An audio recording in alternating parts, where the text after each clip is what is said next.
Ya, Bismillahirrahmanirrahim.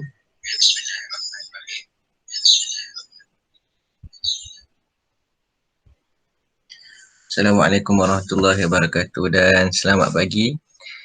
Jadi untuk kelas pada pagi ini sebenarnya ada sedikit ulangan lah berkenaan dengan kelas yang telah dijalankan pada 25 Jun yang lalu.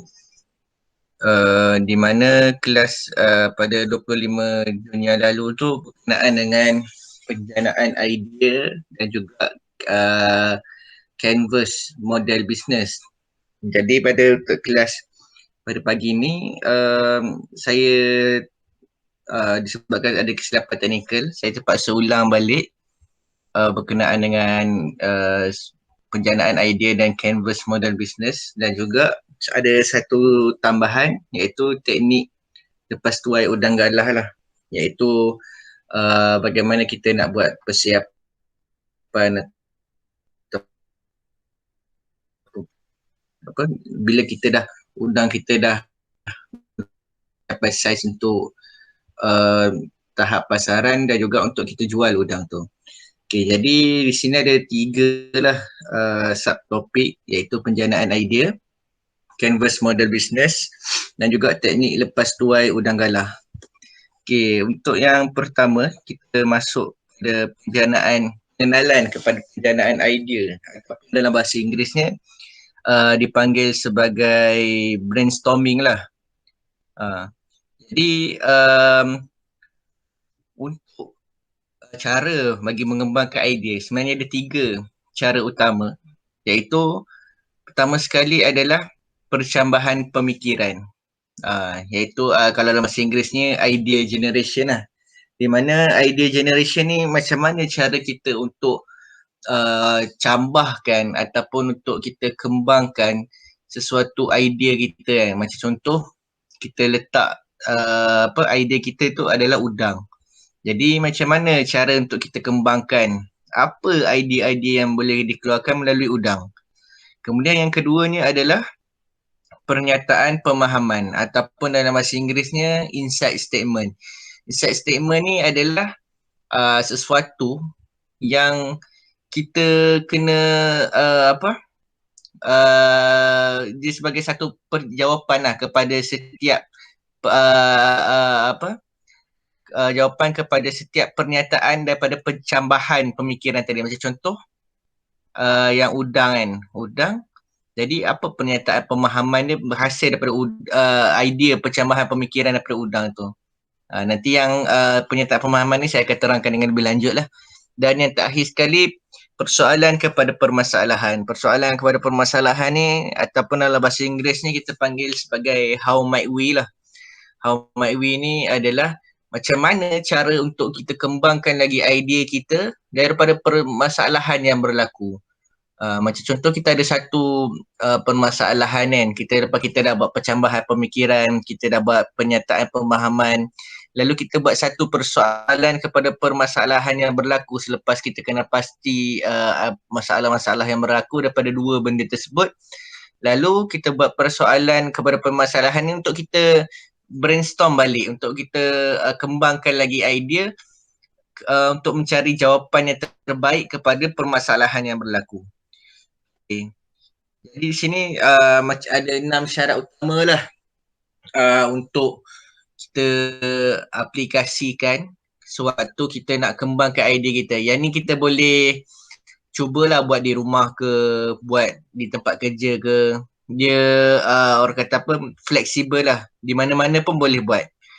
Okay, yang pertama sekali daripada 6 tu adalah tekankan kepada kuantiti dan bukan pada kualiti. Okay, maksudnya di sini adalah bila kita tekankan kepada kuantiti dan bukan kualiti, itu adalah kita nak lebih banyak idea yang keluar.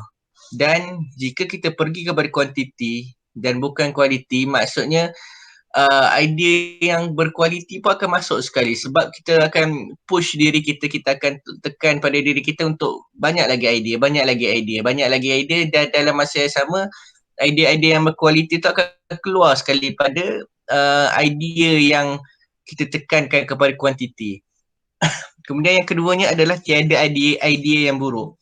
Okay, tiada idea yang buruk ni bermaksud bahawa semua idea yang kita lemparkan tu, yang kita lontarkan semasa kita buat pencambahan pemikiran ataupun kita brainstorm, semua idea tu adalah baik. Semua idea tu tidak buruk dan tidak boleh digunakan. Maksudnya, biarlah idea tu nampak gila sekalipun, nampak tidak logik pun, tapi kita boleh tuliskan.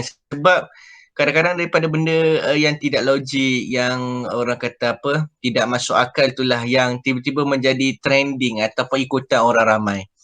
Dan kemudian seterusnya, jadikan ia visual. Yang ini visual ni lukis lah. Macam contoh kita buat sesuatu idea tu, tapi kita tak ada perkataan yang sesuai untuk idea tersebut. Maka kita boleh lukis. Sebagai contohnya lah, mungkin pada zaman 80-an dulu, macam orang tak terfikir pun untuk buat segalanya sekarang ni, macam telefon pintar, laptop pun dalam keadaan touch screen. Jadi macam pada zaman dulu nak menggambarkan touch screen tu agak susah kan. Jadi mungkin boleh gunakan orang kata apa, visual, ataupun kita boleh lukis idea yang kita nak, yang terlintas di pemikiran kita. Kemudian yang seterusnya, sentiasa fokus kepada tajuk. Yang ni penting sebabnya kadang-kadang bila kita tengah orang kata apa betul-betul tekankan untuk kembangkan idea kita, kadang-kadang kita lari daripada tajuk. Lari daripada tajuk tu yang bahaya lah, menyebabkan apa yang kita nak cuba selesaikan, apa yang kita nak cari berkenaan dengan tajuk tu susah untuk kita dapat lah, sebab kita apa dah lari daripada tajuk kan. Jadi kemungkinan besar untuk kita dapat idea-idea yang bagus daripada apa yang kita nak cari tu, daripada tajuk yang kita target kan, agak susah lah. Kemudian yang seterusnya, galakkan idea yang gila ataupun luar biasa. Macam yang saya dah terangkan tadi, no idea is a bad idea, tiada idea yang buruk. Jadi bila tiada idea yang buruk ni, maka kita boleh galakkan idea yang gila ataupun luar biasa lah. Dan yang terakhir sekali, tiada penggunaan telefon. Okay, jadi semasa kita nak kembangkan idea ni, kalau boleh tu kita letak telefon kita dekat tepi. Kita letakkan telefon kita dekat tepi untuk elakkan gangguan lah. Sebab bila kita sedang kembangkan idea, bila kita sedang fokus untuk buat kerja kita untuk kembangkan idea ni kan. Jadi bila ada gangguan, orang WhatsApp ke, ada orang call ke, ataupun tiba-tiba terasa nak buka Facebook dan sebagainya, dia akan menyebabkan gangguan kepada diri kita untuk fokus semasa mengembangkan idea. Okay. Jadi seterusnya, kita balik kepada tiga cara untuk mengembangkan idea itu, iaitu yang pertama sekali, pencambahan pemikiran lah, ataupun dalam bahasa Inggerisnya idea generation. Okay, jadi itu idea generation ni sebenarnya dari segi maksud dia adalah berfikir secara kritis bagi menyelesaikan sesuatu permasalahan atau mencipta satu inovasi dengan cara menyenaraikan idea-idea spontan daripada ahli-ahli kumpulan. Okey. Jadi perkara pertama sekali untuk kita kembangkan idea kita adalah kita kena berfikirlah. Berfikir untuk menyelesaikan sesuatu masalah ataupun kita nak cipta inovasi. Jadi kita kena berfikir apa cara untuk selesaikan masalah, ataupun kita perlu fikir sesuatu inovasi daripada permasalahan tersebut dengan cara menyenaraikan idea-idea spontan. Jadi bila kita dah senaraikan idea-idea spontan tu, maka bila kita ada orang kata apa, idea-idea spontan tu, kita boleh senaraikan, kemudian kita boleh go through balik daripada idea-idea spontan tu. Sebab tu tadi antara syarat yang 6 syarat utama untuk cara untuk mengembangkan idea itu adalah tekankan kepada kuantiti. Maksudnya tekankan kepada kuantiti ni, idea-idea spontan kita pergi je, kita tulis je sebanyak mana yang boleh. Kalau kita boleh tulis 100, 100. Kalau boleh tulis lebih daripada tu pun lagi bagus, lagi banyak lagi bagus. Sebab akhir daripada pencambahan pemikiran ni, kita akan tengok balik mana idea yang boleh dipakai, mana idea yang kita rasa sesuai untuk digunakan, kita boleh buat shortlist. Kita boleh pilih lah. Kita boleh pilih, kita tengok balik, okay, kita pilih mungkin dalam pilihan kita target 10 dan sebagainya kan. Jadi apa yang penting adalah kita kena fikir secara kritis, fikir apa? Fikir untuk selesaikan masalah ataupun cipta inovasi dan kita dengan cara senaraikan idea-idea spontan daripada ahli kumpulan tersebut. Okey, jadi kemudian seterusnya pergi kepada nombor 2, cara untuk kembangkan idea tadi, pernyataan pemahaman ataupun insight statement. Iaitu pertama sekali kita kena tahulah insight statement ni apa ataupun pernyataan pemahaman. Pertama sekali membantu anda ke arah bahagian pencambahan idea yang lebih besar. Okey. Jadi idea yang kita pergi tadi, kita buat apa pencambahan pemikiran tadi.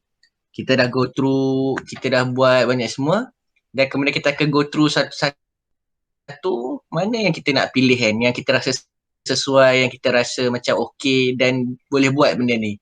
Okay, kita buat shortlist. Okay, kemudian lepas daripada pencambahan pemikiran tu kita dah shortlistkan, contohlah katalah ada 10 yang kita shortlistkan kan.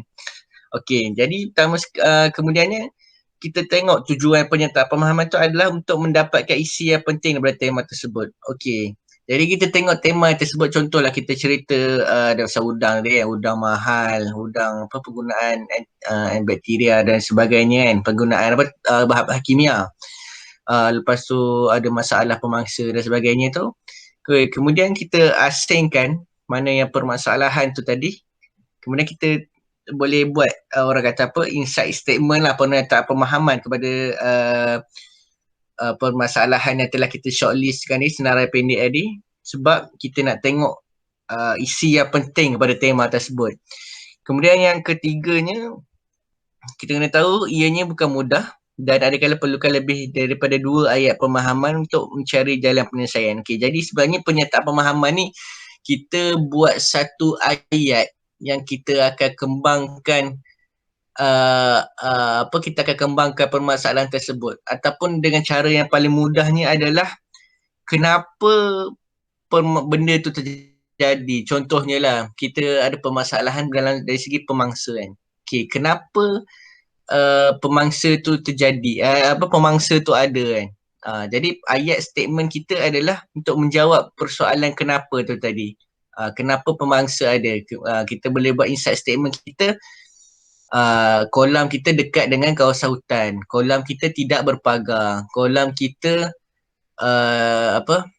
memang mudah untuk dimasuki oleh binatang-binatang lain. Nanti kita akan tengoklah contohnya macam mana.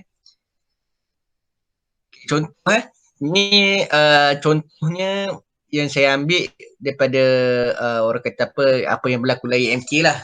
Cuma ni kita boleh convert lah, kita boleh convert permasalahan ni, contoh ni menjadi orang kata mengikut kesesuaian lah, sebab yang untuk apa yang saya ajar ni tidak semestinya guna untuk ternakan udang je, boleh guna juga untuk bisnes-bisnes ke ataupun untuk pembangunan sekolah ke, kita boleh gunakan lah. Okay, yang ni saya bagi contoh contoh penulisan pernyataan pemahaman yang pertama. Okay, cabaran dia ataupun orang kata hasil daripada pencambahan pemikiran tadi. Okay, cabaran dia adalah cabaran kami untuk membantu mahasiswa atau mahasiswi MK lebih bermotivasi dalam pelajaran. Okay, jadi mereka ambil contoh ni fokuskan kepada bermotivasi dalam pembelajaran, dan tema dia pembelajaran yang interaktif kan. Lepas buat brainstorming atau pencambahan idea, keluarkan pembelajaran yang interaktif. Okay, jadi pernyataan pemahaman atau insight statement dia adalah mahasiswa lebih suka kepada pembelajaran yang menyeronokkan dan mahasiswa mahukan cadangan atau idea mereka didengari dan ada penyampaian komunikasi 2 hala. Okay, jadi macam saya dah terangkan tadi, pernyataan pemahaman ni adalah orang kata jawapan kepada kenapa pembelajaran yang interaktif. Jadi bila ada orang kata tema yang kita dah pilih tu kan, kita buat satu persoalan kepada tema tu, Tapi dia bukan maksud persoalan mana bermasalah Dia yang ni kita buat persoalan kepada tema yang kita dah pilih tu. Iaitu kita menyatakan kenapa pembelajaran yang interaktif. Jadi kita akan keluar dua ayat pernyataan pemahaman kenapa pembelajaran yang interaktif. Jawapan dia adalah mahasiswa atau mahasiswi lebih suka kepada pembelajaran yang menyeronokkan. Kemudian B, mahasiswa atau mahasiswa mahukan cadangan atau idea mereka didengari dan ada penyampaian komunikasi dua hala. Jadi itu contoh dia. Kemudiannya kita pergi kepada yang ketiga, soalan kepada permasalahan. Okey, yang ni dia tak sama macam yang tadi tu pernyataan pemahaman tu. Dia yang ni dia berbeza pula. Nanti kita akan tengok macam mana apa perbezaan dia. Okey, pertama sekali kita kena tahu kita kena kenal pasti cabaran, permasalahan tema masing-masing dan jadikan dia peluang. Okey. Kemudian yang keduanya kita boleh gunakan format persoalan ini kerana ia dapat memberi cadangan, ia akan memberi cadangan kepada penyelesaian dan boleh dilaksanakan serta menawarkan peluang kepada jawapan dalam pelbagai bentuk atau cara. Dan yang terakhir sekali, ia juga akan menjadikan jawapan yang dikeluarkan itu bukan dalam satu bentuk sahaja, malah mampu membentuk pemikiran secara kreatif dan kritis. Okey, jadi persoalan kepada permasalahan ni, teknik yang ketiga dan yang terakhir sekali dalam penjanaan idea adalah sebenarnya kita nak cari jawapan yang betul-betul orang kata apa, betul-betul solid dan juga pelbagai lah untuk menjawab kepada permasalahan yang berlaku semasa kita menjalankan bisnes ataupun kita membuat ternakan dan sebagainya lah. Okay. Jadi contoh penulisan kepada permasalahan dia ada, yang ni saya ada bagi beberapa contoh lah. Okay, contoh yang pertama kita ambil tadi yang pembelajaran yang interaktif yang dalam penyataan pemahaman tu. Okay, tema tadi pembelajaran yang interaktif. Pernyataan pemahaman dia adalah mahasiswa lebih suka kepada pembelajaran yang menyeronokkan. Okey, jadi cara kita nak tulis persoalan pada permasalahan tadi, kita tanya balik, bagaimanakah kita boleh menyediakan suasana pembelajaran yang menyeronokkan kepada mahasiswa atau mahasiswi. Okey, jadi kita pernyataan tadi tu kita jadikan di persoalan, yang persoalan tu macam mana cara kita nak membantu mewujudkan situasi yang berlaku dalam pernyataan pemahaman tu. Jadi sebab tu tiga-tiga ni saling berkait, pencambahan pemikiran, pernyataan pemahaman dan juga persoalan kepada permasalahan tu. Cuma kena ikut turutan lah. Bila ikut turutan, kita akan nampak flow dia macam mana, kita boleh tengok macam mana cara kita nak kembangkan idea kita. Okay, yang ni contoh yang kedua. Yang ni contoh yang kedua tu kita ambil tema yang lain. Okay, tema dia adalah bekerja secara berkumpulan. Okay, pernyataan pemahaman dia. Pernyataan pemahaman dia, mahasiswa ingin melakukan tugasan mereka bersama rakan-rakan. Okay, jadi persoalan kepada permasalahan, bagaimanakah kita boleh mewujudkan suasana yang menggalakkan mahasiswa atau mahasiswi melakukan tugasan mereka bersama rakan-rakan. Jadi tengok macam mana, sekali lagi saya ulang, macam mana dari segi kita buat pencambahan idea tu tadi, pencambahan pemikiran tu tadi, kita dapat keluarkan idea bekerja secara berkumpulan. Kemudian kita teruskan dengan pernyataan pemahaman. Pernyataan pemahaman ni, teknik dia tadi yang saya terangkan, kita menjawab kenapa bekerja secara berkumpulan. Jadi pernyataan pemahaman tu adalah jawapan dia. Mahasiswa atau mahasiswi ingin melakukan tugasan mereka bersama rakan-rakan. Dan yang terakhir sekali, persoalan kepada permasalahan, iaitu bagaimanakah kita boleh mewujudkan suasana yang menggalakkan mahasiswa atau mahasiswi melakukan tugasan mereka bersama rakan-rakan. Jadi saling berkaitlah antara tiga-tiga ni. Okey. Jadi selesai untuk penjanaan idea. Kemudian kita akan terus masuk pada pengenalan pada canvas model bisnes.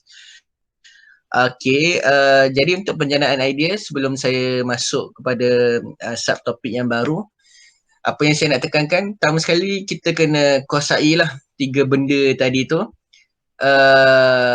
pencambahan pemikiran, penyataan pemahaman dan juga persoalan kepada permasalahan, iaitu bila kita dah kuasai tiga tu, dan kita juga kena tahu bila kita nak buat ketiga-tiga cara untuk kembangkan orang kata apa idea kita tadi, kita kena ikutlah 6 syarat utama dalam cara untuk mengembangkan idea kita.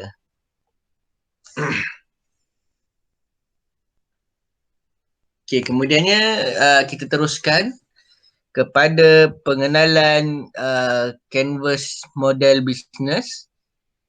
Okay, canvas model business ni mungkin ada setengahnya yang dah tahu, mungkin ada setengahnya belum tahu lagi apa berkenaan dengan canvas model business.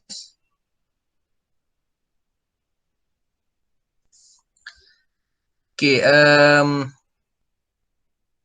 pertama sekali kena tahulah berkenaan dengan canvas model business ni. Dia ada 3 tema utamanya. Tema perkara penting lah yang kita tahu sebelum kita mulakan canvas model business.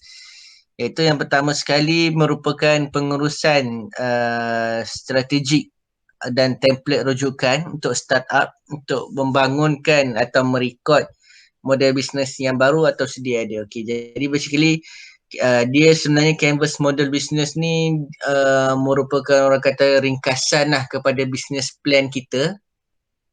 Jadi bila kita nak membangunkan sesuatu perniagaan, kita kena ada macam satu rujukan lah untuk memastikan perniagaan kita ni sentiasa on track ataupun dalam sasaran ataupun tujuan kita bangunkan perniagaan tersebut.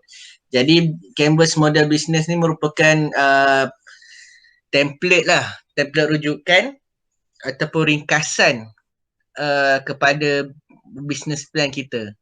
Okay, kemudian yang keduanya adalah sebagai visual chart yang menerangkan nilai sesuatu produk, infrastruktur, pelanggan dan juga kewanganan. Jadi canvas model business ni merupakan sebagai visual chart lah, sebab dia tak perlu pun orang kata apa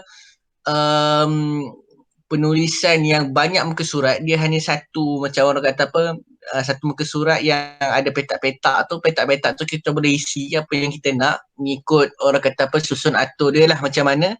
Dan dari situ sebenarnya kita dah boleh terus rujuk dah. Tak perlu nak pening-pening nak buka business plan kita. Kan kalau kita perlukan sesuatu yang lebih detail dan kita perlu rujuk kepada business plan kita, baru kita buka kan.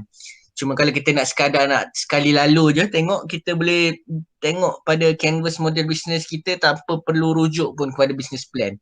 Dan yang terakhir sekali adalah membantu dalam selarikan aktiviti mereka dengan menyusun potensi perniagaan mereka. Yakni mereka tu merujuk kepada orang-orang usahawan yang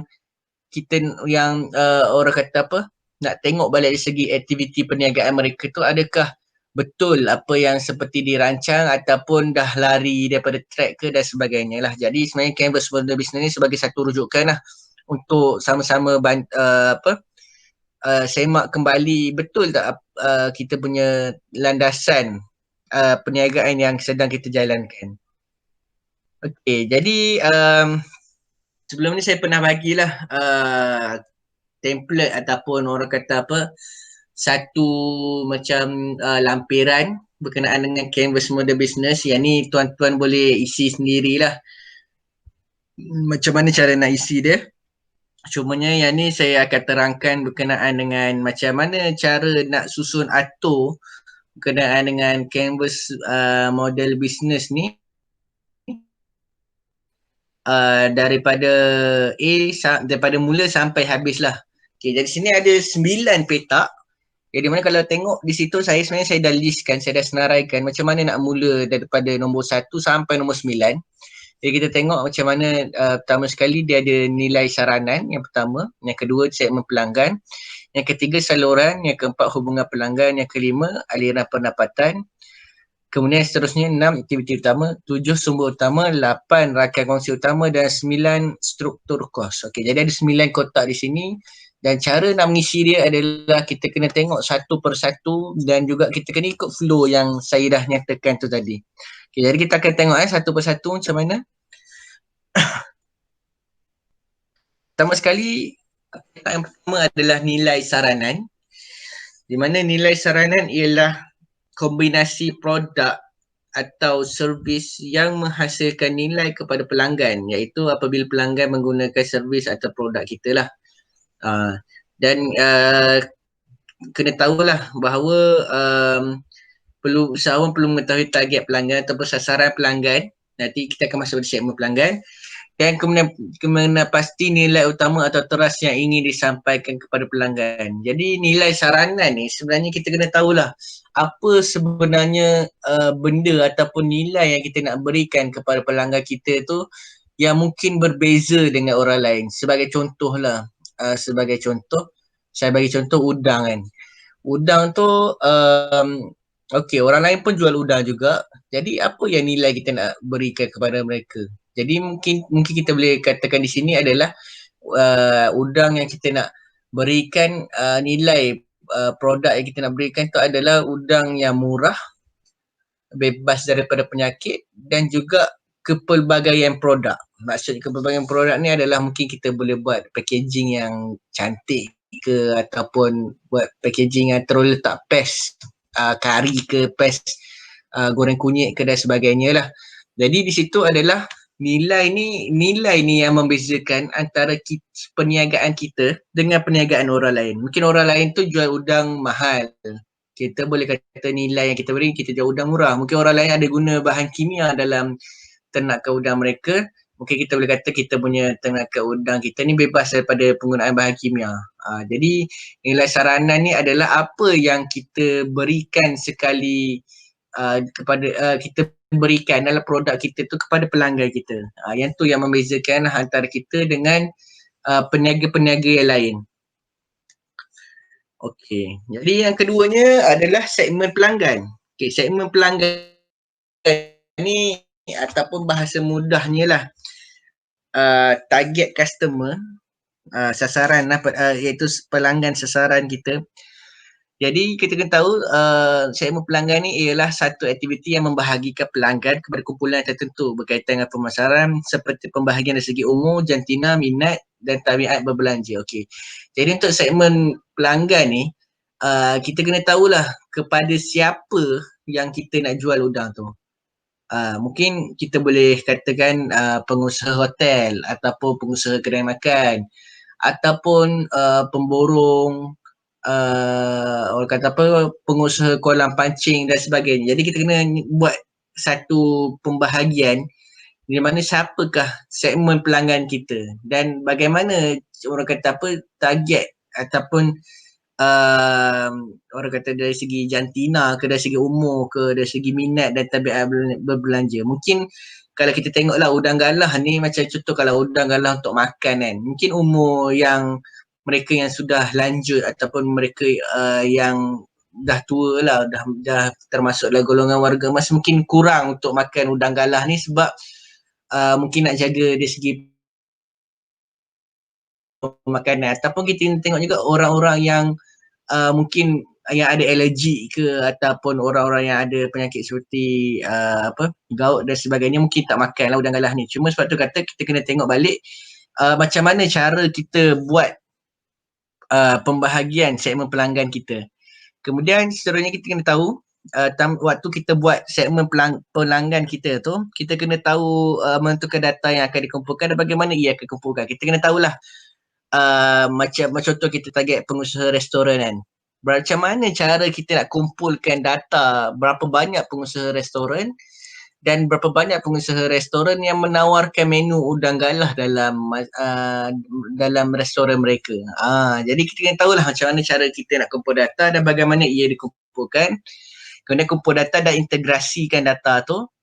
Dan kemudian seterusnya membangunkan kaedah analisis untuk segmentasi lah. Analisis tu tadi macam yang saya cakap tadi, saya dah bagi tahu.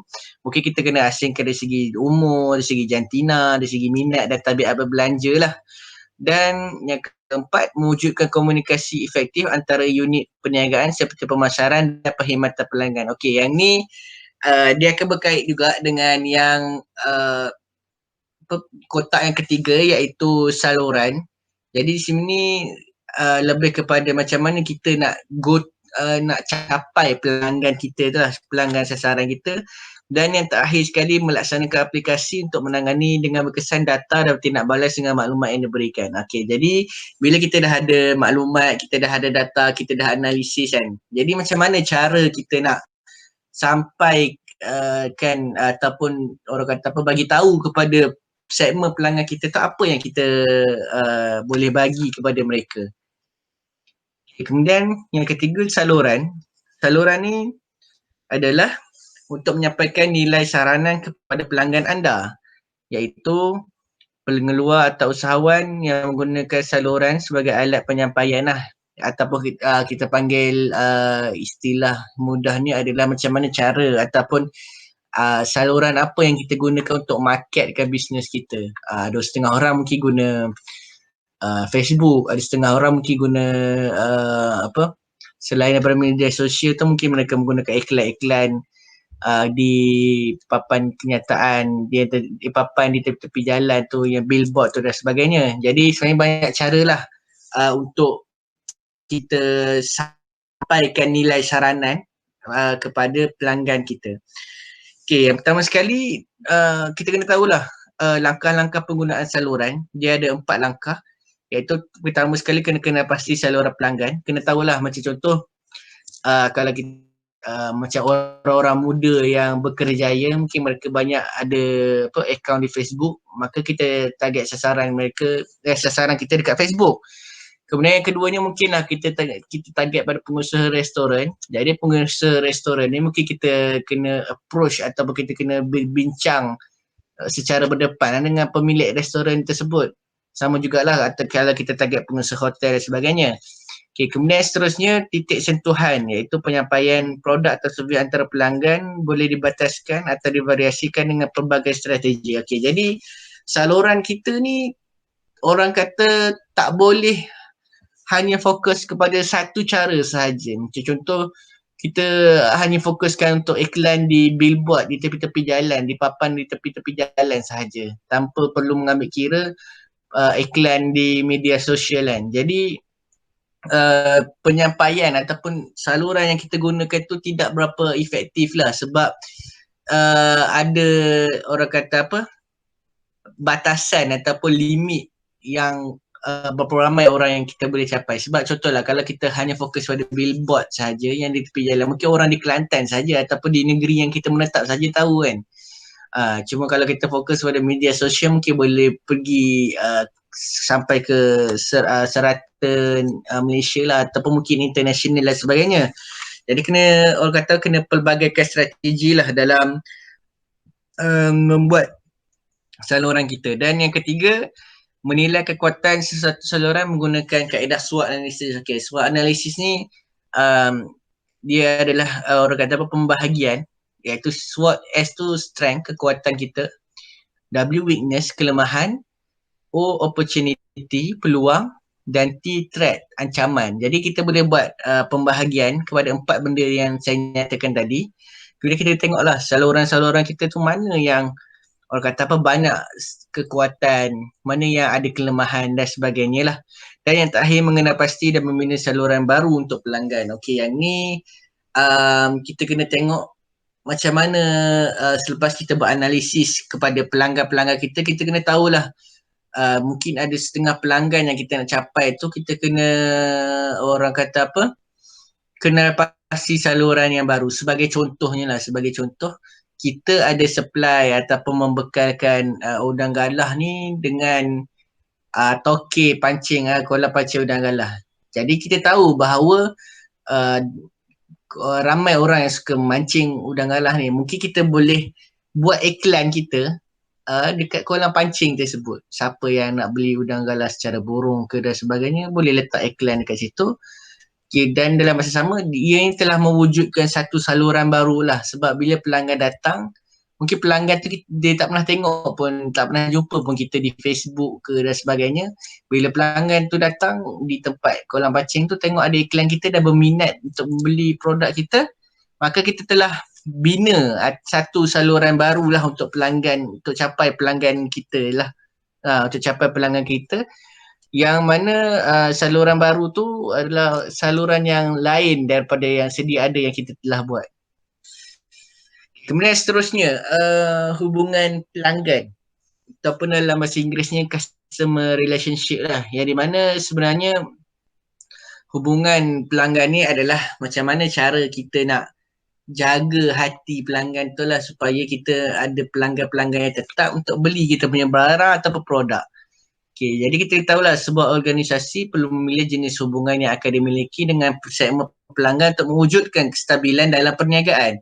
Okey, jadi macam yang saya dah katakan tadi, sebenarnya bila kita boleh jaga hubungan dengan pelanggan kita, maka kita akan ada pelanggan tetap. Pelanggan tetap ni yang mana akan berulang-ulang kali membeli produk ataupun servis yang kita tawarkan. Okey, jadi kita kena tahulah bagaimana cara kita nak menjaga hubungan dengan pelanggan ni. Pertama sekali kita kena perlu memilih jenis hubungan yang melibatkan segmen pelanggan di mana untuk mewujudkan kestabilan dalam perniagaan.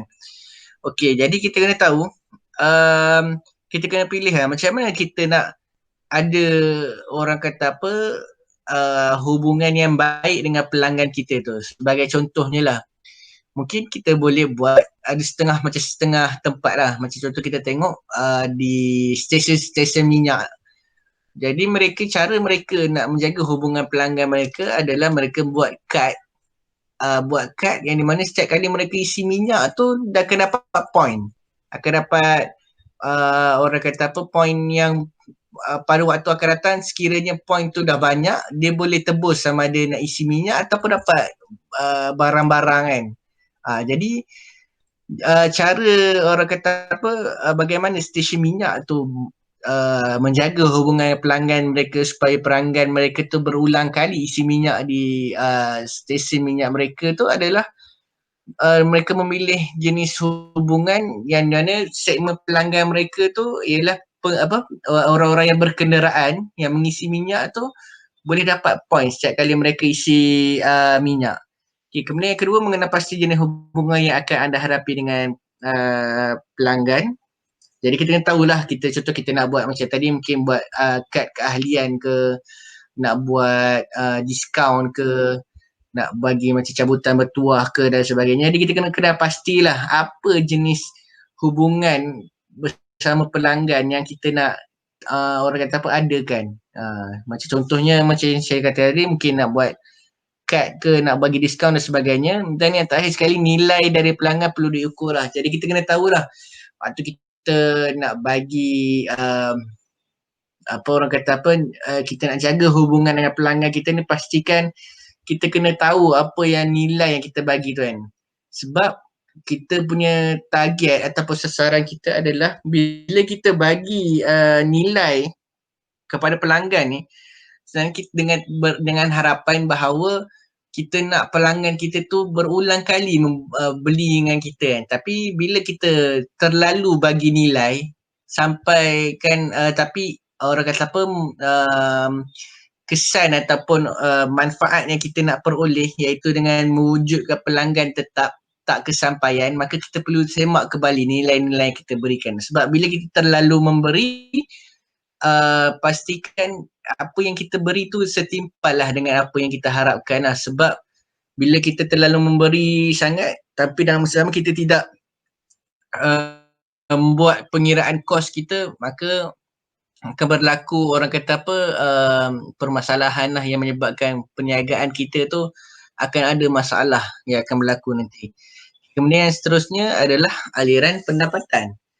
Aliran pendapatan ni kita kena faham maksudnya di sini adalah setiap apa-apa yang mendatangkan duit kepada perniagaan kita, itulah pendapatan kita. Sebagai contoh, kita jual udang, kita ada supply, kita ada membekalkan barang-barang untuk kolam. Sebagai contoh, kapur ke, dedak udang dan sebagainya. Kemudian yang ketiganya kita ada buat konsultasi untuk ternakan udang.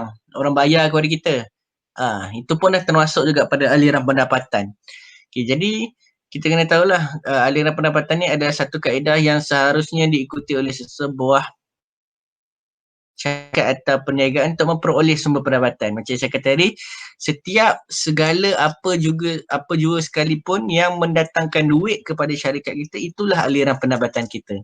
Jadi kena tahulah langkah-langkah penggunaan aliran pendapatan ni adalah apabila menubuhkan aliran pendapatan, ia sangat penting untuk mengenal pasti harga yang efektif bagi produk ataupun servis.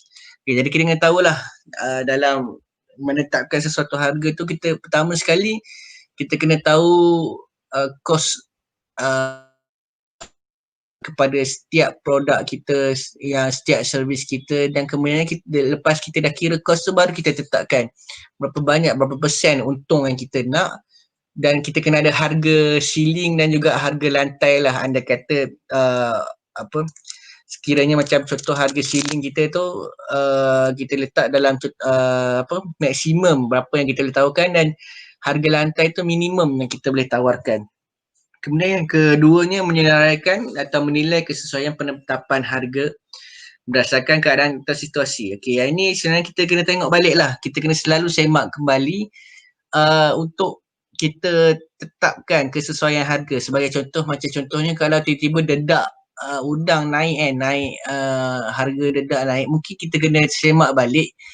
Adakah kita perlu naikkan harga jualan udang kita ataupun tak. Mungkin katalah kalau naik tu 50 sen dan orang kata 50 sen tu seguni kan, dan tak menjejaskan mana pun, mungkin katalah kita gunakan 10 guni dedak dan satu guni tu naik 50 sen kan. Jadi kos operasi kita akan naik dalam RM5. Okay, jadi kita semak balik, adakah keperluan kita untuk orang kata menaikkan harga ternakan udang tersebut. Jadi bila kita tengok kos operasi kita, kenaikan mungkin hanya RM5 dan kita masih boleh kawal lagi. Jadi tak perlulah kita buat kenaikan harga barangan kita dan sebagainya lah.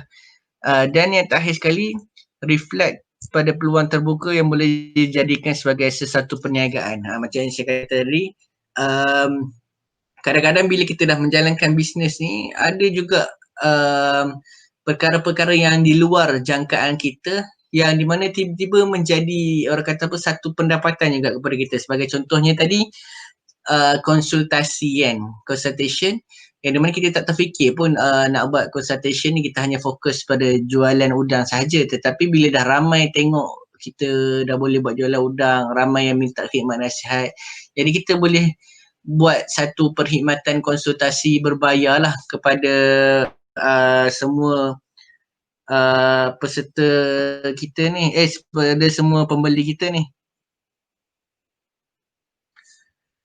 Okay, jadi bila kita tengok kembali apa yang dah dari segi aliran pendapatan kita ni, kita dah tengok, kita dah nilai bahawa banyak orang kata segmen-segmen yang mendatangkan duit kepada kita kena nyatakan, kita kena letakkan dalam aliran pendapatan kita. Kemudian yang seterusnya, kita dah masuk ke sumber utama yang keenam, iaitu sumber utama tadi kita kena tahu merupakan aset ke asas sesuatu organisasi yang dalam menghasilkan nilai kepada pelanggan. Okey, macam contoh, kita dah mula nak buat ternakan kolam kan, kolam udang galah. Jadi kita kena tahulah aset asas sesuatu organisasi tu, kita punya aset tu mungkin tanah, aset kita mungkin boleh kata pukat, kenderaan dan sebagainya lah. Jadi kita kena tahu sumber-sumber utama dalam perniagaan kita, dan ianya merupakan aset kepada perniagaan kita. Dan kemudian kita boleh tengok sumber tu sebenarnya boleh dikategorikan sebagai boleh dikategorikan sebagai 4 perkara, iaitu pertama sekali sumber manusia lah. Sumber manusia ni boleh jadi dari segi pekerja, dari segi rakan kongsi dan sebagainya, keuangan, iaitu mana sumber kewangan kita. Dari segi fizikal tu mungkin boleh kata tanah, kenderaan dan sebagainya. Dan intelektual ni dari segi kepakaran, dari segi hikmat nasihat dan sebagainya lah. Okay, jadi untuk sumber utama ni ada 3 langkah penggunaan, iaitu pertama sekali kita kena senaraikan sumber-sumber yang dikenal pasti. Kita dah tahu bahawa sumber tu boleh dikategorikan sebagai dalam 4 benda, iaitu manusia, kewangan, fizikal dan intelektual. Jadi waktu kita nak senaraikan sumber-sumber tersebut, kita kena buat orang kata apa, pembahagian mengikut 4 benda yang dah dinyatakan tadi.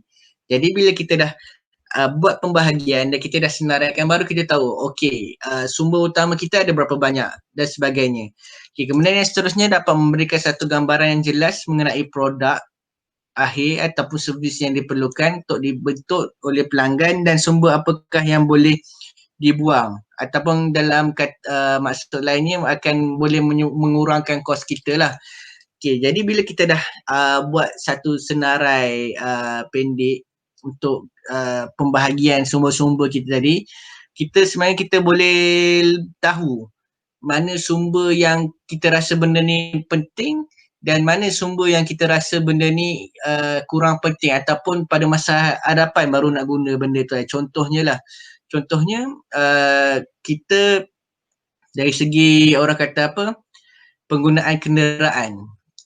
Jadi bila kita buat pembahagian bahawa kita kata, kita tulis di situ mungkin pada awal-awal ni kita tak perlu pun ada lori kan. Kita hanya cukup sekadar ada kenderaan 4x4 ataupun Hilux ke dan sebagainya. Jadi bila kita boleh semak kembali sumber-sumber kita dan kita tengok mana yang perlukan sekarang dan mana yang diperlukan pada waktu akan datang, maka kita boleh buat pengiraan kos kita.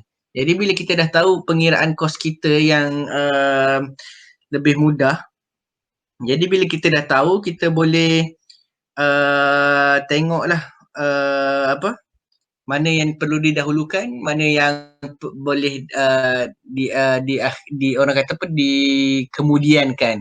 Dan yang terakhir sekali, setelah sumber akhir dapat disediakan, sudah tiba masanya untuk buat keputusan seberapa banyak yang diperlukan untuk melabur di dalam sumber utama, yang macam saya dah nyatakan tadi lah. Mana yang perlu didahulukan, mungkin kita perlukan, macam contoh kita nak gali kolam ni, kita mulakan dengan 3 kolam dulu, kita ada 1 kenderaan, kita mungkin ada seorang pekerja dan sebagainya. Jadi bila dah 2-3 tahun yang akan datang, kita semak kembali adakah kita perlukan tambah lagi sumber utama kita, mungkin kita kena tambah kolam ke, kita kena upgrade jadi lori ke dan sebagainya. Baru kita buat keputusan lah seberapa banyak yang kita perlukan untuk melabur dalam sumber utama. Sebab sumber utama ni lah yang orang kata apa, yang kita perlukan untuk menjalankan aktiviti utama kita. Okay. Jadi masuk pada aktiviti utama. Aktiviti utama ialah kunci utama kepada pembentukan nilai saranan syarikat. Jadi maksudnya di sini adalah aktiviti yang berlaku dalam perniagaan kita ni lah yang akan membantu untuk syarikat kita ni berjalan. Sebagai contoh, aktiviti-aktiviti ni macam tu kita buat ternakan udang galah. Jadi aktiviti yang berlaku sepanjang penternakan udang galah tu lah yang orang kata aktiviti utama dalam ternakan kita, dalam perniagaan kita. Okay, jadi langkah-langkah dia ada 3, iaitu pertama sekali menyenaraikan aktiviti utama yang relevan kepada perniagaan. Okay, jadi sama juga macam sumber utama tadi, kita kena senaraikan dahulu. Bila senaraikan dahulu, baru kita boleh buat shortlist ataupun kita semak kembali adakah benda ni perlu atau tidak perlu. Sebab kadang-kadang bila kita terlalu masuk, orang kata apa, bila kita tidak buat senarai, bila kita tidak buat penyenaraian apa yang kita nak buat, takut kita tidak fokus kepada aktiviti yang sepatutnya kita buat. Sebagai contohnya macam kalau untuk ternakan udang galah, kita kena tahulah kita kena ada proses sebelum memulakan ternakan. semasa memulakan ternakan dan selepas kita dah tuai ternakan tu lah. Jadi kita kena tahu aktiviti-aktiviti yang berlaku pada setiap orang kata apa, bahagian-bahagian tersebut. Sebab kita nak elakkan daripada aktiviti-aktiviti yang tak sepatutnya kita buat, dan aktiviti yang tak sepatutnya kita buat tu pula menjadikan mengeluarkan kos pula untuk kita. Jadi di situ dah menyebabkan orang kata apa, kita tidak dapat mengurangkan kos kita lah, kos perniagaan kita.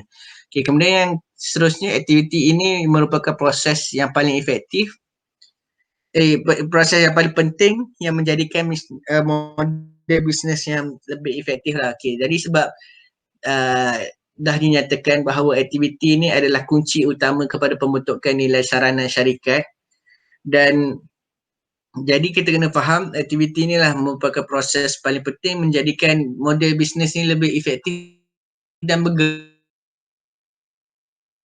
Jadi bila tak ada aktiviti utama, maka tiadalah orang kata apa, perniagaan yang dijalankan. Dan yang terakhir sekali, menilai sesuatu aktiviti yang boleh menjadi kunci utama dalam menambah atau membuang aktiviti yang berkaitan, dan menilai semula kesan daripada aktiviti tersebut. Okey, jadi macam yang saya dah nyatakan tadi, bahawa bila kita dah buat aktiviti-aktiviti itu, kita dah senarai pendekkan, dah senaraikan mengikut bahagian yang berlaku dalam perniagaan kita tu, kita boleh tahulah okey, yang bahagian ni mungkin ada perlu penambahan, bahagian ni mungkin ada perlu pengurangan dan sebagainya.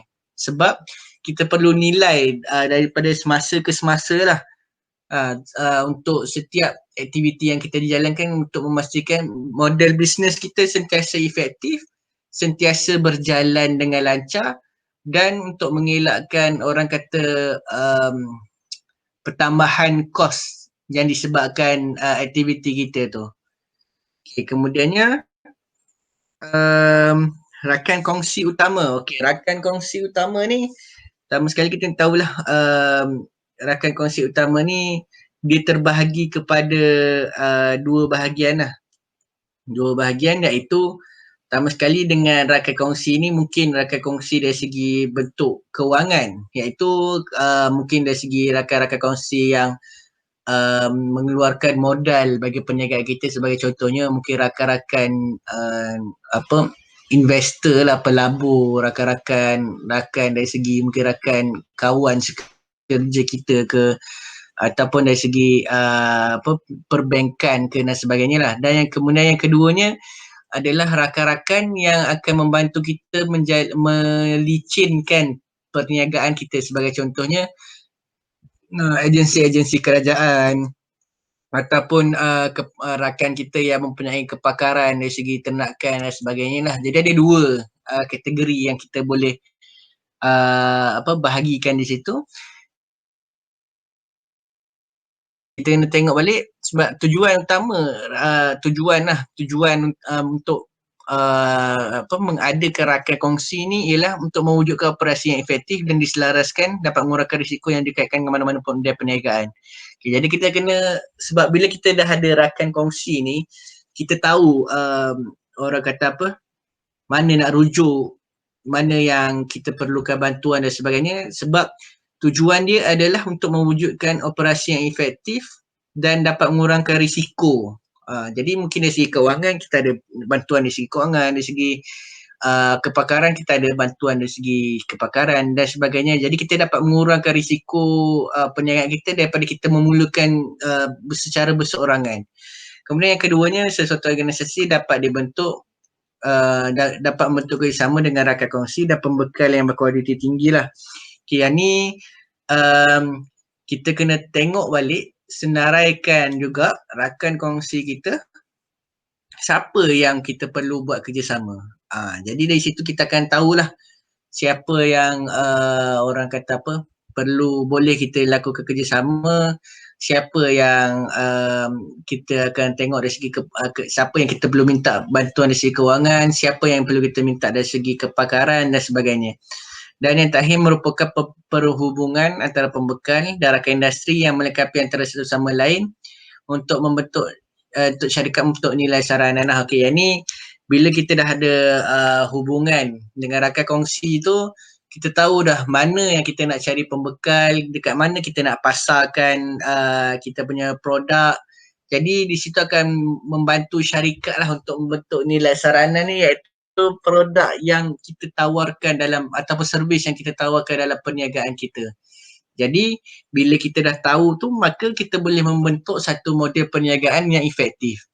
Okay, jadi langkah-langkah penggunaan rakan kongsi ni, pertama sekali kita kena kenal pastilah siapa rakan kongsi perniagaan kita, siapa rakan perniagaan, diikuti dengan perancangan mencari rakan industri. Okey, jadi kita kena pertama sekali untuk memulakan perniagaan, kita kena kenal dulu siapa rakan perniagaan kita. Bila kita dah memulakan, bila kita betul-betul nak memulakan perniagaan, macam untuk awal-awal ni, kita kena kenal pasti siapa rakan industri kita. Mungkin dari segi untuk udang galah ni, siapa pembekal benih, siapa orang kata apa, pembekal dedak, siapa pembekal bahan-bahan untuk baiki kolam dan sebagainya. Jadi kita kena susun flow ataupun susun kita punya perniagaan kita bermula dengan sebelum kita nak mula, semasa kita tengah mula dan di akhir perniagaan kita tu. Sebab setiap orang kata apa rantaian perniagaan kita ni, kita kena tahu siapa rakan kongsi kita. Macam contoh yang sebelum tu mungkin rakan kongsi kita dari segi rakan kerja ke ataupun pelabur dan sebagainya. Sewaktu nak memulakan penternakan tu, mungkin rakan kongsi kita adalah pembekal, orang kata apa, geng-geng ternakan juga, yang membuat ternakan juga dan sebagainya. Dan yang terakhir, untuk kita pasarkan pun kita kena tahu juga rakan kongsi kita mungkin dari segi orang kata apa, pengusaha kuala pancing dan pengusaha hotel, restoran dan sebagainya lah. Kemudian yang kedua ni perlu mengetahui siapa pembekal pada produk atau servis, siapa yang mampu tolong lah, siapa yang mampu tolong, macam saya dah nyatakan tadi, siapa yang akan bekalkan, siapa yang akan bantu kita untuk memulakan perniagaan ni. Dan yang terakhir, mengenal pasti sumber apa yang diperlukan oleh syarikat daripada rakan kongsi atau rakan industri tersebut. Jadi kita kena tahu lah, mungkin pada permulaan tu kita perlukan sumber dari segi sudut kewangan. Dan bila kita nak mulakan ternakan tu, kita kena pasti pula sumber yang kita perlukan seperti benih, dedak, persiapan kolam dan sebagainya. Dan yang terakhir sekali, bila kita nak pasarkan, kita kena tahu pula sumbernya dari segi mungkin persiapan untuk kepada rakan industri kita yang nak beli udang kita. Jadi kita masuk yang terakhir sekali adalah struktur kos. Okay, struktur kos ni konsep dia dia berlawanan dengan aliran pendapatan tadi. Kalau aliran pendapatan tadi, setiap benda yang mendatangkan duit walaupun RM1 akan masuk dalam aliran pendapatan. Tapi struktur kos ni, setiap benda yang mengeluarkan duit walaupun RM1, dia akan masuk dekat bahagian struktur kos ni. Okay, jadi kita kena tahulah kos ni untuk menjalankan satu perniagaan menurut sesuatu model perniagaan lah. Kita kena tahulah kalau kita buat ternakan udang, kita kena tahulah kos yang keluarkan tu mungkin dari segi membeli udang, beli benih, beli dedak, baiki kolam dan sebagainya. Kalau kita buat perniagaan lain, mungkin kos yang berkaitan dengan perniagaan tersebut lah. Okay, jadi yang keduanya, sesuatu perniagaan boleh menjadi sama ada cost driven yang memfokuskan dalam meminimalkan kos operasi perniagaan, ataupun value driven yang memfokuskan dalam memberi nilai yang terbaik pada pelanggan. Okay, jadi dia ada terbahagi pada dua. Cost driven ni memfokuskan kepada dalam meminimalkan kos operasi dan perniagaan. Okay, cost driven ni saya bagi contoh yang mudah lah. Macam contoh kita tengok orang jual kuih kan, jual kari pap ke, jual akok dan sebagainya. Contohlah dia jual tu RM3. Tapi dari waktu ke waktu kita akan tengok kuih yang kita beli tu makin lama makin kecil. Makin lama makin kecil, makin lama dia punya inti ke dan sebagainya tu makin lama makin sikit. Jadi tapi harga tetap sama RM3.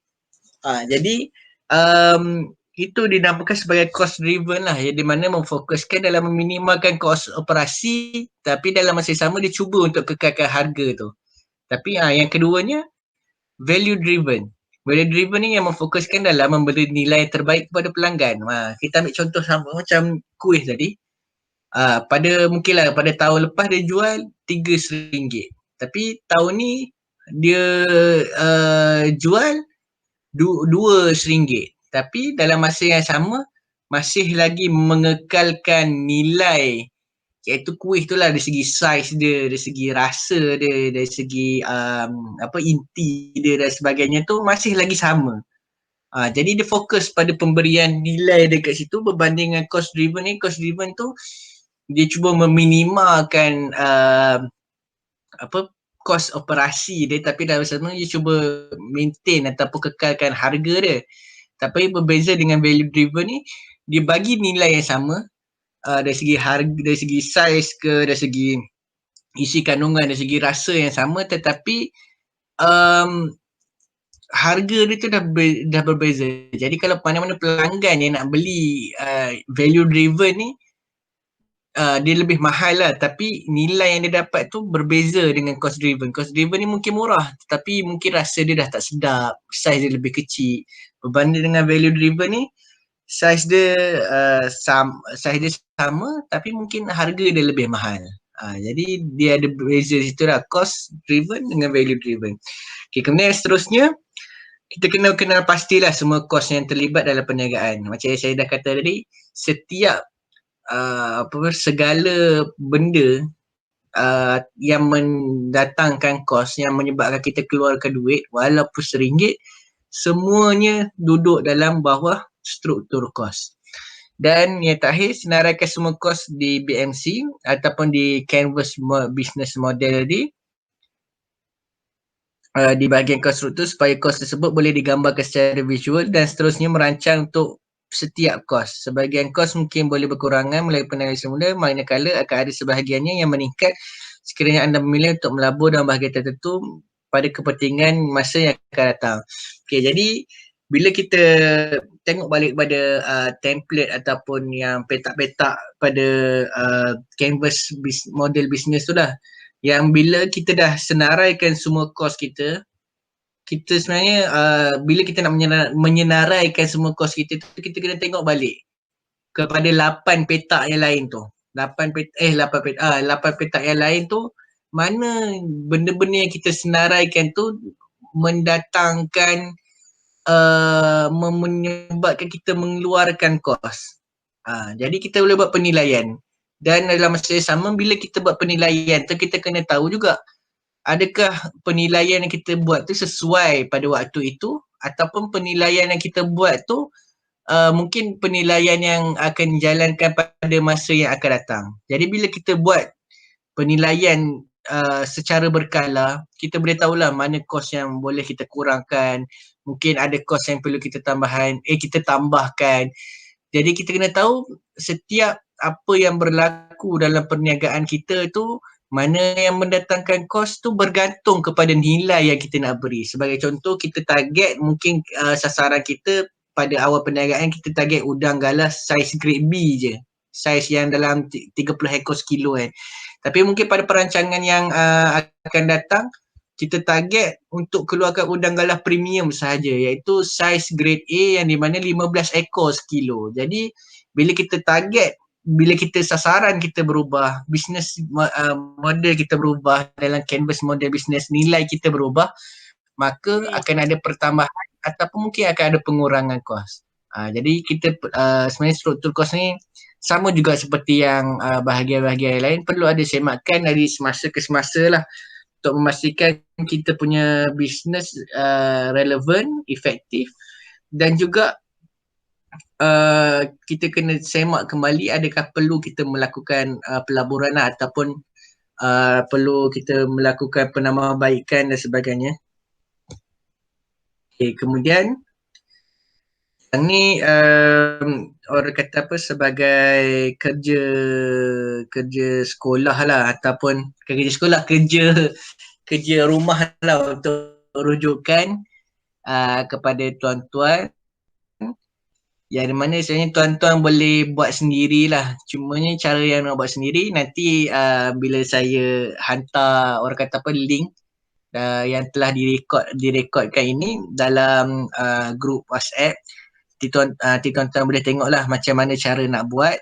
Dan ini adalah orang kata apa, dia punya rujukan lah. Macam tadi saya dah cerita pada awal tadi, nilai saranan nombor 1, nombor 2 segmen pelanggan, nombor 3 saluran, nombor 6 sumber utama, nombor 7 aktiviti utama, nombor 8 rakan kongsi utama, dan yang terakhir struktur kos. Okay, yang ini adalah orang kata apa, macam persoalan lah yang kita perlu jawab untuk setiap canvas model bisnes. Yang ni kita boleh buat sendirilah di rumah, dan ianya fleksibel, tak semestinya untuk ternakan udang galah je boleh buat. Kalau kita ada nak memulakan perniagaan yang lain ke ataupun perniagaan yang sedia ada, kita boleh rujuk kembali lah apa yang kita dah buat ni. Kemudian itu sahaja canvas model bisnes. Jadi kita dah cover 2 subtopik. Yang pertama tadi penjanaan idea. Yang kedua ni canvas model business. Dan yang terakhir sekali lah untuk kelas pada pagi ini, iaitu teknik lepas tuai udang galah. Yang ni teknik lepas tuai udang galah ni ataupun dalam bahasa yang mudah dia lah, macam mana cara-cara kita nak buat persiapan ataupun persediaan untuk pengeluaran udang galah kita lah. Okay. Jadi kita kena tahulah untuk ni lepas tuai udang galah ni, dia ada 3 komponen utama yang perlu kita tahulah. Pertama sekali persediaan sebelum penuaian, yang kedua semasa, dan yang terakhir selepas penuaian. Okay, jadi kita kena tahu 3 benda ni, dan macam mana kita boleh orang kata apa, buat persediaan, dan kita boleh nyatakan terus dalam canvas model bisnes kita berkenaan dengan teknik lepas tuai ni juga. Mungkin kita boleh masuk dari segi struktur kos dan juga dalam aliran pendapatan kita lah. Okay. Jadi pertama sekali kita kena tahulah persediaan sebelum penuaian. Okay, yang ni kita kena pastikan bahawa kita punya kolam tu dah berjalan lah. Kolam kita tu dah berjalan dan ternakan kita tu dah menghampiri waktu matang, iaitu mungkin dalam 3 bulan kita dah boleh buat persediaan lah, sebab udang galah ni boleh dituai seawal 4 bulan yang keempat lah. Bulan yang keempat ternakan tu kita boleh dah buat sorting lah, boleh buat pemilihan dan sebagainya untuk jual udang galah kita ni di pasaran. Okay, pertama sekali kita kena semak saiz purata udang galah dalam kolam. Okay, macam contoh yang ada dalam gambar tu kan, sebenarnya kita kena semak saiz. So kita boleh ukur, kita boleh timbang berat dia lah. Cara dia adalah, pertama sekali kita kena sebab kita tak adalah guna pukat terus untuk buat semak purata. Kita cuma boleh guna teknik menjala je. Ataupun ada satu lagi teknik, yang mana teknik ni diguna juga dalam industri-industri besar, yang mana saya tak ingat istilah dia panggil apa teknik tu, tapi cara dia adalah dia buat macam satu petak lah, satu segi 4, diikat pada tali dalam saiz lebih kurang mungkin boleh kata 1 kaki kali 1 kaki lah. Kemudian bubuh dalam air, tabur makanan dalam petak tersebut, bubuh jaring lah di bawah tu. Kemudian tunggu dalam beberapa minit apa semua, kita angkat balik petak tu yang dari dalam kolam. Kita boleh tengok udang tu ada tak udang dalam tu, udang tu makan ke tak makanan tu. Jadi dia ada beberapa teknik cara lah, boleh jala, boleh guna yang petak yang saya ceritakan tadi. Sebab kalau kita cuma yang teknik untuk semak separator tu, kalau boleh jangan sauk lah. Kalau kita pakai sauk tu sebenarnya agak sukar, sebab mengenai dasar kolam pun kita tak nampak dan sebagainya. Jadi susah lah untuk kita guna sarut. Sebenarnya lebih baik kita guna jala ataupun petak yang saya nyatakan tadi. Kemudian yang keduanya kena pastikan sudah ada pembeli. Sebab apa? Sebab udang galah ni ataupun apapun jenis ternakan lah, lembu ke, ikan ke, ayam ke, lagi lama kita simpan dia, lagi banyak kos yang kita perlu keluarkan. Sebab untuk maintain dari segi dedak, dari segi uh, apa pekerja dan sebagainya lah. Sebab dia bila kita main dengan ternakan ni, 70% daripada kos kita adalah makanan. Jadi kalau boleh kita nak cuba untuk kurangkan, jadi kita kena pastikan lah waktu 3 bulan lebih sebelum nak mencapai 4 bulan tu, bila kita dah buat grading dan sebagainya, kita boleh mulalah mencari dan kita boleh bagilah gambar kat pembeli tu bahawa udang kita ni dah capai saiz sekian-sekian-sekian, bolehlah datang nak ambil kan. Okay, kemudian yang ketiganya, alatan seperti pukat dah tersedia lah. Yang ni penting lah sebab bila kalau kita menggunakan macam teknik yang asas lah, sebagai asasnya selalunya orang akan guna teknik pukat kan. Dia akan tarik pukat naikkan udang tersebut. Tapi ada setengah kolam tu dia guna teknik, dia buat macam gate lah. Bila dia nak tuai udang tu, dia akan buka gate tu. Tapi teknik yang guna gate ni, dia tak boleh, dia macam terus full harvest lah, dia takkan ada partial harvest. Sebab bila teknik buka gate ni, dia akan keluarkan semua sekali udang. Jadi bila dia buka tu, dia akan keringkan air dan dia akan keluarkan semua sekali udang. Jadi dekat situlah orang kata apa tu, dia ada dua teknik lah, sama ada kita nak guna pukat tapi ataupun gate tu. Cumanya nasihat saya untuk permulaan ni, awal-awal ni mungkin boleh guna yang pukat dululah. Sebab kalau nak fokus pada gate tu boleh juga, cumanya gate tu costing dia lebih tinggi sedikit lah berbanding kalau kita guna teknik yang biasa ni. Kemudian yang keempat, tetapkan masa untuk tuai. Yang ni bila kita dah deal lah, kita dah ada pembeli, kita boleh berbincang dengan pembeli bila nak datang ambil, dan pastikan ada persetujuan lah bahawa macam contoh kalau dia nak ambil pada hari Sabtu, okey, jadi maka kita boleh ready lah untuk hari Sabtu tu. Okay, kemudian yang terakhir sekali, yang ni pun sebenarnya penting juga tapi ramai peternak yang tak buat, iaitu hantar sampel ke makmal untuk pastikan bebas daripada penyakit. Sebab ternakan haiwan ni, dia ada setengah tu dia boleh menyebabkan berlaku pemindahan penyakit tu kepada manusia. Jadi sebab tu kita, kalau boleh kita nak ternakan kita ni bebas daripada penyakit. Jadi sebelum kita tuai udang tu, kita ambil lah, kita hantar dalam beberapa ekor udang, hantar ke makmal. Tapi makmal ni kebiasaan ni makmal yang berbayar lah. Ada yang mungkin makmal-makmal yang menyediakan ataupun kita boleh hantar, kita boleh tanya dengan Jabatan Perikanan lah, boleh tak Jabatan Perikanan ni ada buat servis untuk makmal tak. Tapi kalau macam tak ada, Jabatan Perikanan ni boleh recommend lah, bagi cadangan ke kita untuk hantar kepada makmal-makmal yang mana kan. Okay, jadi yang ni penting lah, hantar sampel udang ke makmal untuk pastikan bebas daripada penyakit lah. Sebab kita nak pastikan udang kita ni udang yang tidak berpenyakit, dan kita pun tak nak jual udang yang berpenyakit. Jadi sebenarnya sangat-sangat penting jugalah untuk kita hantar sampel udang kita ni ke makmal. Yang hantar sampel ni tak perlu banyak-banyak pun. Jadi dia dalam beberapa ekor je, kadang-kadang seekor dua pun jadi dah. Tapi tengok atas makmal tersebut lah nak terima perbanyakan. Okay, kemudian yang ini semasa penuaian. Yang ini semasa penuaian ni waktu hari kejadian lah. Apa yang kita nak ready, apa yang kita perlu buat persiapan.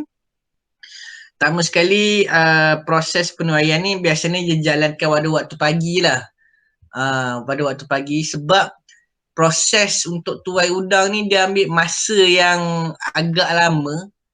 Dan proses memukat tu bukannya sekali lah. Contoh kalau kita nak betul-betul full harvest, kita nak tuai semua sekali udang dalam tu, kita kena pukat tu kita kena buat secara 3 kali. Kena tarik pukat 3 kali. Kita dah tarik kali pertama, kemudian kita tarik kali kedua, kemudian kita akan tarik pada kali yang ketiga.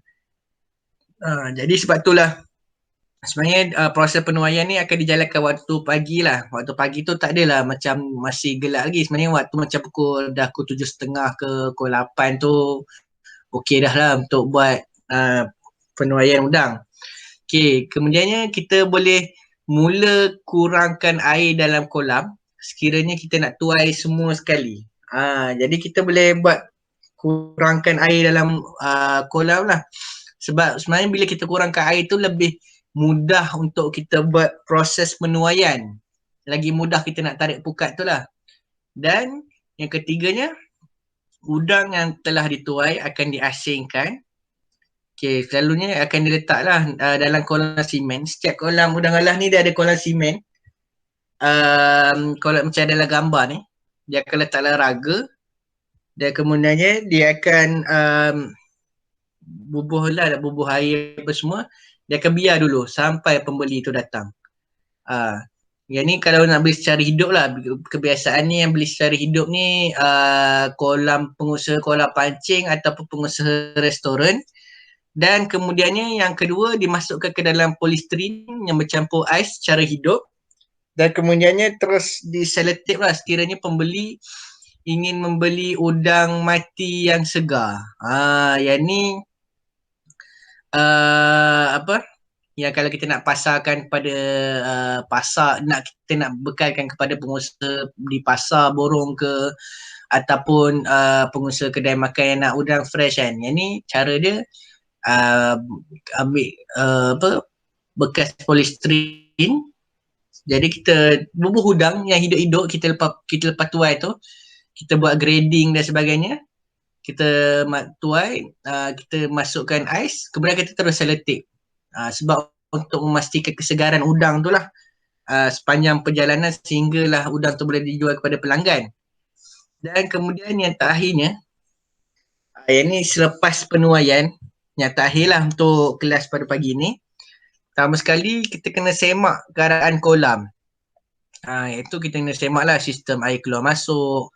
Kita kena tengoklah air keluar masuk tu dari segi piping dia tu tersumbat ke, ada yang bocor ke, ataupun ada apa-apa yang berlaku lah. Sebab kita kena pastikan, sebab sumber air ni yang penting sebenarnya. Kalau tak ada air tak boleh nak beli udang lah. Jadi sumber air keluar masuk ni kita kena pastikan tak ada berlaku kebocoran, tak ada orang kata berlaku apa-apa yang menyebabkan ada tersumbat ke dan sebagainya lah. Kemudian yang keduanya, pastikan dasar kolam bebas daripada pemangsa. Yang ni pun penting sebab kadang-kadang pemangsa ni yang akan makan kita punya ternakan tu. Jadi sebab tu waktu kita dah keringkan kolam, kita kena tengok, kena pasti ada tak lubang-lubang macam contoh ikan haruan ke, ikan yang lain lah selain daripada ikan selain daripada ternakan kita lah. Sebab takut bila ada haiwan-haiwan seperti haruan ni, dia akan menyebabkan kita punya pengeluaran udang kita tu akan berkurang lah. Jadi kita kena, bila kita dah semak sistem air keluar masuk, kita dah pastikan juga dasar kolam kita tu bebas daripada mangsa, kita cek ada tak lubang-lubang yang diorang korek ke dan sebagainya. Sebab kebiasaannya dalam kolam ternakan ni memang banyak lah dan kebiasaannya pengusaha kolam udang ni, bila mereka memulakan ternakan, diorang akan bela sekali dengan ikan kap rumput. Ikan kap rumput ni tujuannya adalah untuk membersihkan dasar kolam lah daripada rumput tumbuhan ataupun lumut-lumut yang tumbuh ni. Jadi kalau pemangsa-pemangsa yang lain tu yang macam selalunya ada yang saya pernah tengok, selalu keharuan lah yang paling bahaya sekali, keharuan. Kemudian ada setengah tu ada keli juga masuk, itu saya jumpa keli limbat. Dan selalunya dekat kawasan-kawasan kolam juga dia ada belut, ikan belut lah dekat. Sebenarnya belut tu pun dia makan juga udang tu, tetapi tak seteruk ikan haruan lah. Ikan haruan memang sangat-sangat bahaya lah. Dan satu lagi ancaman tu adalah udang beras. Udang beras ni dia sebenarnya dia tak makan pun udang tu. Cumanya dia akan kacau dedak lah. Dia akan makan dedak udang kita. Sebenarnya sebab tu kalau paling penting dekat sistem air keluar masuk tu kita dah letak jaring tau. Tak jaring yang halus lah untuk pastikan tak ada haiwan-haiwan ataupun pemangsa-pemangsa ni masuk lah ke dalam kita punya kolam. Kemudian yang ketiganya, cuci dasar kolam sekiranya penuh dengan lumpur atau lumut. Yang ni penting lah sebab udang galah ni dia bermain di dasar. Jadi dasar tu kalau sekiranya penuh dengan lumpur dengan lumut, maka dia akan menyebabkan ternakan kita tu tak menjadi dengan elok lah sebab lumpur dengan lumut tu dia sebenarnya adalah hasil daripada sisa-sisa ternakan kita yang sebelum ni. Jadi kita kena buang lah. Cara nak buang tu ada beberapa cara. Satu, kita boleh keringkan dengan betul-betul kering lumpur tu dengan lumut tu. Kemudiannya ada satu lagi cara adalah kita tembak dengan air. Tembak dengan air yang kuat lah untuk buang lumpur dengan lumut tu. Dan ada satu lagi cara yang ni setengah orang tu dia pakai probiotik lah. Probiotik untuk orang kata apa buang biar bakteria yang dalam probiotik tu yang orang kata apa rungkaikan sisa-sisa ternakan ni lumpur, lumut, sisa-sisa makanan dan sebagainya. Jadi orang kata apa jadi clear lah kolam tu. Okey, kemudian yang seterusnya adalah buat persediaan, iaitu ini selepas penilaian lah, buat persediaan untuk memulakan kembali ternakan. Yang ni buat persiapan lah. Pertama sekali buat tempahan dan membeli barang-barang keperluan seperti benih, udang galah dan kapur kolam lah. Yang ni bila kita dah dah habis tuai semua tu, sebenarnya kita akan ada satu istilah yang di mana kita akan ada rest cycle lah. Kita akan berhenti sekejap lah, berhenti dalam, biasanya orang akan berhenti dalam seminggu 2 baru dia mulakan balik ternakan lah. Tapi ada setengah tu dia macam rehat 3 hari je dia terus mulakan balik ternakan dia. Jadi yang ni atas planning lah, planning tuan-tuan sendiri. Contoh kalau tuan-tuan dah mulakan ternakan, berapa lama nak rest tu, berapa lama nak berhenti tu bergantung kepada perancangan tuan-tuan sendirilah. Okey, kemudian yang kedua, baiki kolam sekiranya terdapat kerosakan pada kolam. Yang ni macam saya dah katakan tadi, semak kembali sistem kolam air keluar masuk, tengok balik dasar kolam tu dan cuci kolam lah. Jadi kalau macam contoh kalau tanah tu teruk sangat dia memang kena betulkan balik lah struktur tanah tu. Kalau kena ada yang bocor dan sebagainya tu kena baiki balik lah mana yang bocor-bocor tu. Kemudian yang terakhir sekali buat postmortem. Pertama sekali kita kena semak lah jumlah hasil tuaian dan kos ternakan. Yang ni penting. Nak tengok berbaloi, bukan berbaloi, nak tengok balik balik modal ke tak ataupun ada tak kita buat kita dapat tak keuntungan. Sebab bila kita buat tak boleh jangkakan apa yang ada kita tak nampak. Sebab tu sebenarnya berbeza lah dengan ternak lembu ke, ternak kambing, ternak ayam. Sebab bila kita ternak haiwan-haiwan yang di darat ni, kita boleh buat pengiraan secara langsung. Contohlah kita masuk benih 1000 ekor, kita boleh tahu okey ada 2 ekor yang mati dan kita boleh rekod contohlah mati ni pada bulan yang pertama ada seekor, bulan yang kedua ada 2 ekor kan. Jadi kita boleh buat secara rekod secara tersusun lah sebab kita dah tahu. Tapi berbeza pula dengan ternakan dalam air ni sebab ternakan dalam air ni boleh kata kena tawakal yang tinggi jugalah sebab kita tak nampak kan apa yang berlaku dan dalam masa yang sama kita pun tak tahu bila dia mati, bila udang tu hilang ke ataupun kena curi ke. Sebab bila kita hanya akan tahu kita punya hasil tuaian tu bila kita dah keringkan kolam, kita dah tuai udang-udang tu, Baru kita tahu macam, oh okey dapat berapa 50 kilo contohnya. Jadi banyak tu je lah 50 kilo. Lepas tu kemudian kita kena tengok pula kos ternakan kita. Sama ke, ada perbezaan ke dan sebagainya kan. Jadi kita kena pastikanlah jumlah hasil tuaian dengan kos ternakan kita tu, kalau boleh tu kena tahu berapa banyak hasil tuaian kita. Kemudian kita tolak dengan kos ternakan kita tu, berbaloi tak kita buat ternakan udang galah ni. Kalau contohlah ada berlaku orang kata apa macam untung tak berapa banyak, mungkin kita kena ubahlah strategi. Macam contoh kalau kita tengok udang ni apa kurang sebab ada pemangsa, macam contoh ada memerang ke, ada manusia yang datang curi ke. Jadi kita kena ambil tindakan yang drastik lah, macam mana cara untuk kita selesaikan permasalahan kita. Kemudian yang keduanya, buat analisis perbandingan pengeluaran semasa kolam dengan yang sebelumnya. Okey, yang ni penting sebab kita nak tengok kita punya orang kata apa, pengeluaran kita. Sebab kita nak tahu pengeluaran kita buat perbandingan dengan yang sebelum ni kan. Cuma contoh kalau first time buat tu, yang tu kita tak boleh buat perbandingan lagi lah. Tapi pada selepas pada waktu yang akan datang, bila kita dah buat banyak kali ternakan kolam kita kena selalu buat perbandingan. Contohnya lah kolam tu kita lepas 1,000 ekor benih pada apa cycle yang pertama tu kita dapat 50 kilo. Kemudian kita buat lagi ternakan untuk kali kedua. Kali kedua, lepas tu kita tengok dapatlah 60 kilo. Lepas tu untuk kali ketiga kita dapat 52 kilo. Jadi kita kena sentiasa semak. Tengoklah macam pengeluaran kita tu okey ke, tak okey ke.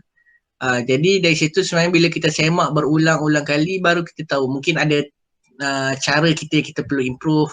Mungkin pada waktu ni kita akan nampak permasalahan tu, mungkin waktu ni ada pemangsa banyak ke, mungkin pada waktu ni kita kualiti air kurang ke, baru. Dan bila kita buat postmortem tu, kita boleh semak kembali apa tindakan yang kita buat untuk memulakan ternakan kita pada waktu yang akan datang lah. Kemudian yang terakhir sekali, kena pasti permasalahan yang berlaku dan cuba selesaikan sebelum memulakan ternakan udang galah yang baru. Okey, macam saya dah nyatakan tadi, contohnya lah kalau bila kita buat postmortem tu, tengok ada permasalahan dia pemangsa, kita boleh kita kena buat pagar ataupun kita kena ada orang, kena upah orang yang jaga dekat kolam kita kan. Jadi kita kena pastilah permasalahan yang berlaku dan kalau boleh selesaikan sebelum memulakan ternakan yang baru, sebab kita nak memaksimalkan kita punya pengeluaran udang lah. Dan kalau boleh nak dapatkan keuntungan dan kita nak kurangkan kos ternakan kita lah. Okay, rasanya ni setakat ini saja untuk kelas pada pagi inilah. Okay, jadi untuk apa-apa persoalan boleh tanya pada saya, mungkin boleh WhatsApp pada saya.